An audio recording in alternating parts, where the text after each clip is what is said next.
പലപ്പോഴും ഞാൻ എന്റെ സ്വന്തം കാര്യം ചിന്തിച്ചിട്ടുണ്ട്. ഒരു നായർ കുടുംബത്തിൽ ജനിച്ചവൻ, ചെറുപ്പകാലത്തെ ഹൈന്ദവ ദൈവങ്ങളെ ആരാധിച്ചുകൊണ്ട് ജീവിച്ചിരുന്നവൻ, ചിന്തിക്കാൻ പ്രായമായപ്പോൾ ബുദ്ധിക്ക് നിരക്കാത്ത കെട്ടുകഥകൾ ഉപേക്ഷിച്ചുകൊണ്ട് സത്യാന്വേഷണത്തിന് ഇറങ്ങിയ വ്യക്തി, യഥാർത്ഥ ദൈവത്തെ അറിഞ്ഞുകൂടാഞ്ഞതുകൊണ്ട് ദൈവമില്ല എന്ന് ചുരുങ്ങിയ ഒരു കാലമെങ്കിലും പറഞ്ഞു നടന്ന വ്യക്തി, ദൈവത്തെ അന്വേഷിച്ചെങ്കിലും കണ്ടെത്താൻ കഴിയാതെ നിരാശയോടെ നടന്ന വ്യക്തി. എന്നാൽ യേശുവിനെ കുറിച്ചുള്ള വെളിപ്പാട് ദൈവം എനിക്ക് തന്നപ്പോൾ യേശു ആരെന്ന് മനസ്സിലാക്കുവാൻ എനിക്കിടയായി.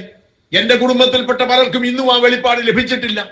എന്റെ അയൽക്കാരിൽ പലർക്കും ലഭിച്ചിട്ടില്ല. അങ്ങനെ അനേകർക്ക് ലഭിക്കാതെ പോയപ്പോൾ ദൈവം എനിക്ക് ആ വെളിപ്പാട് തന്നു. യേശുവിനെ ജീവനുള്ള ദൈവത്തിന്റെ പുത്രൻ എന്ന് മനസ്സിലാക്കുവാൻ ദൈവം എന്നെ സഹായിച്ചു. യേശു ജീവനുള്ള ദൈവത്തിന്റെ പുത്രനാണ് എന്ന് മാത്രമല്ല, യേശുവാണ് വഴിയെന്ന് മനസ്സിലാക്കുവാൻ, യേശുവാണ് ഏക വഴിയെന്ന് മനസ്സിലാക്കുവാൻ എനിക്ക് ദൈവം ഭാഗ്യം തന്നു. യേശു സത്യമാണ്, യേശു ജീവനാണ്.